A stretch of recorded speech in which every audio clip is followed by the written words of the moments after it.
నిజంగా దారుణం కదా.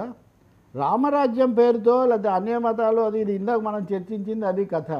నేను నిన్న దీని మీద కేటీఆర్ గారు స్వయంగా వెళ్ళి ఆయన్ని పరామర్శించి వచ్చారు. చాలా సంతోషం. నిన్న మధ్యాహ్నం జరిగింది అది. నేను నిన్ననే దీని మీద ఒక సీరియస్ కామెంట్ పెట్టా.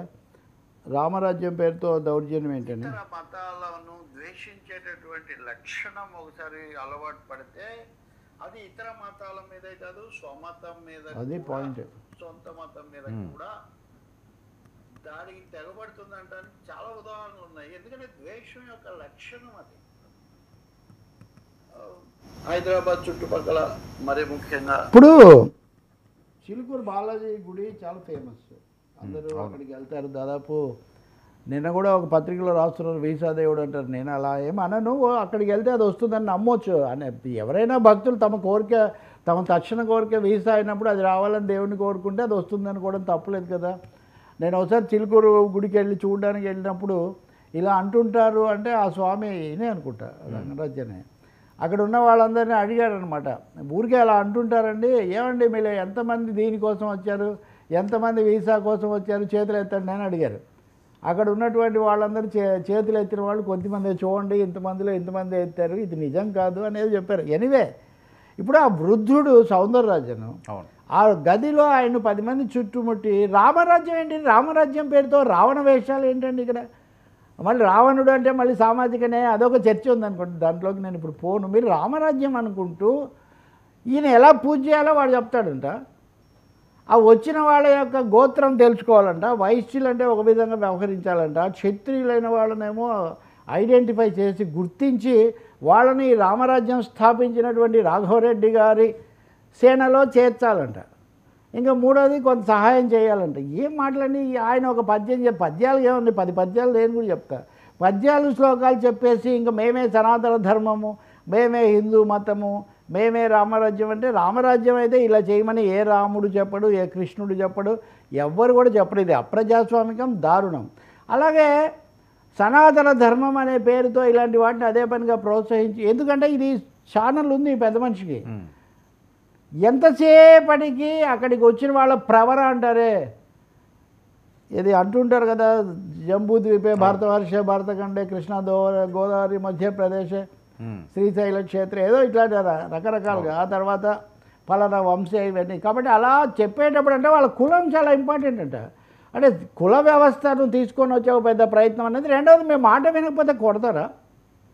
ఆ సౌందరరాజన్ ఆయన కుమారుడు రంగరాజన్, ఇప్పుడు రంగరాజనే ఎక్కువగా నడుపుతూ ఉంటారు కదా. ఇప్పుడు ఈయన ఏమో చైర్మన్ వ్యవస్థాపకుడు, అది కూడా చూడండి, రామరాజ్య స్థాపకులు ఆ నడిచేవాళ్ళు రామరాజ్య స్థాపకులు. ఒక గదిలో ఉన్నటువంటి వృద్ధ పూజారికే పాఠాలు చెప్పడం వీళ్ళు ఏంటంటే ఆయన వృత్తి పూజారి వృత్తి.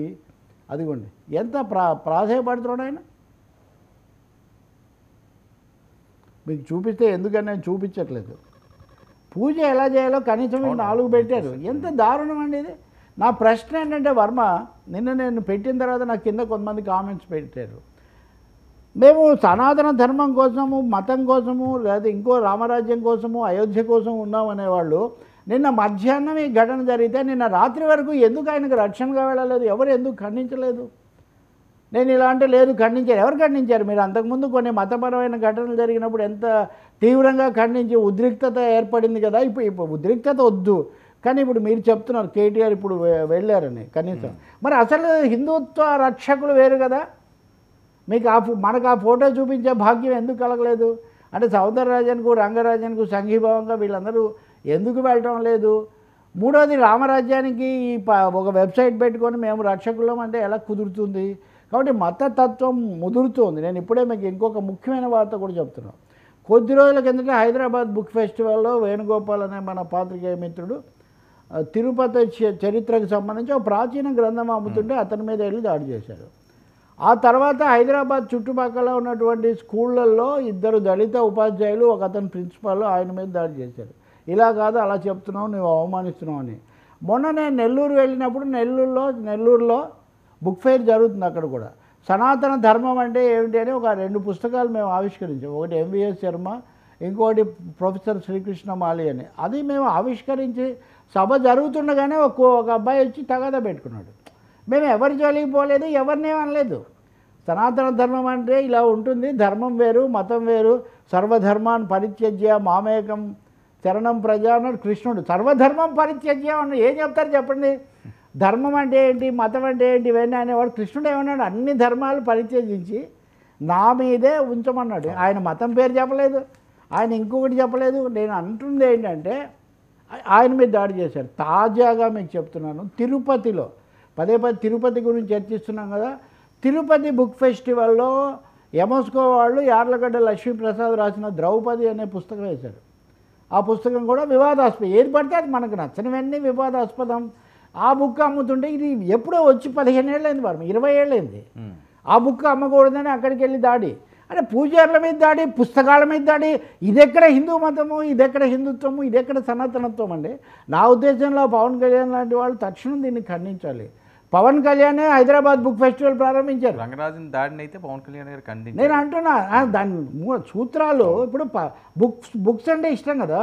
హైదరాబాద్ బుక్ ఫెస్టివల్ అక్కడ వైసీపీ హయాంలో దానికి స్థలం లేకుండా పోతే పవన్ కళ్యాణ్ చొరవ తీసుకొని స్టేడియంలో అది పెట్టడానికి ఏర్పాటు చేశారు. ఎప్పటి నుంచో మాకున్న కోరిక అది. పుస్తకాలను అంతా ప్రేమించే పవన్ కళ్యాణ్ హైదరాబాద్ బుక్ ఫెస్టివల్లో, నెల్లూరు బుక్ ఫెస్టివల్లో, తిరుపతి బుక్ ఫెస్టివల్లో ప్రతి చోట పుస్తకాల మీద దాడి. చిలుకూరు ఆలయానికి వెళ్ళి ఆ వృద్ధుడు, పైగా ఆయన ఇద్దరు, రంగరాజన్ కూడా పెద్ద ఆయన ఏంటి తెలుసా, విహెచ్పి వాళ్ళు మొన్న అడిగినట్టుగా ఆలయాలు హిందూ మత సంస్థల చేతుల్లో ఉండాలి, ప్రభుత్వం అధీనం ఉండకూడదని పోరాడుతున్నవాడు ఇక ఆయన మీద కూడా దాడి చేశాక ఇంకెక్కడ హిందుత్వాన్ని, ఇంకెవరు మిగులుతున్నారు చెప్పండి? నేను అదే అన్నాను. ఒక లాయరు కేసు విచారించేటప్పుడు తన తరఫున క్లయింట్కు అయ్యా జడ్జి ఏం అడిగినా సరే నువ్వు బెబ్బే అను అన్నాడు, చెప్పాడంట. అయ్యా నువ్వు చంపావా లేదా, బెబ్బే. అప్పుడు అక్కడ ఉన్నావా లేదా, బెబ్బే. ఇలా అన్నాడు, కేసు కొట్టేశాడు జడ్జి. అంతా అయిన తర్వాత లాయర్ కేసు గెలిచాను కదా నాకు ఫీజు ఇవ్వన్నాడు, బెబ్బే అన్నాడు. పవన్ ట్వీట్ సార్ అది. దట్స్ వెల్ అండ్ గుడ్ అండి. పవన్ నేను అంటుంది ఏంటంటే దాని మూలాల్లో కూడా ఒకటి. రెండవది పుస్తకాలతో ఏమి సంబంధం అంటున్నాను నేను. మూడో విషయం, పూజారి మీద కూడా దాడి చేశాడు. ఇది సనాతన ధర్మం కాదు, ఇది హిందూ మతం కాదు అనే విషయం చాలా స్పష్టం చేయడం అనేది చాలా మంచిది. రెండవది, పుస్తక ప్రేమికుడుగా ఈ 3 చోట్ల జరిగిన, అంటే పుస్తకాలు ఆలయాలు రెండే కదండి మనకు పవిత్రమైనవి, ఆ రెండింటి మీద కూడా దాడి జరిగేటైతే నేనే చూపిస్తాను పవన్ కళ్యాణ్ చేస్తే దానికి అది సమస్య ఉంది. అవును, మనకేమీ వేరే లేదు. ఆ మూకాన్ని నడిపిస్తున్నది ఎవరో గుర్తించి కఠినంగా శిక్షించాలని కోరారు.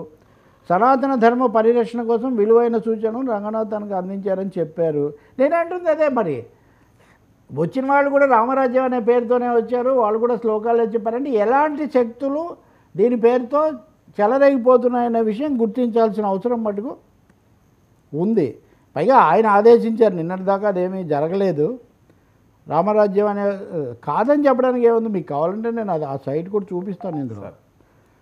ఇక్కడ మూడోది, పూజారి మీద దాడి, పుస్తకాల మీద దాడి.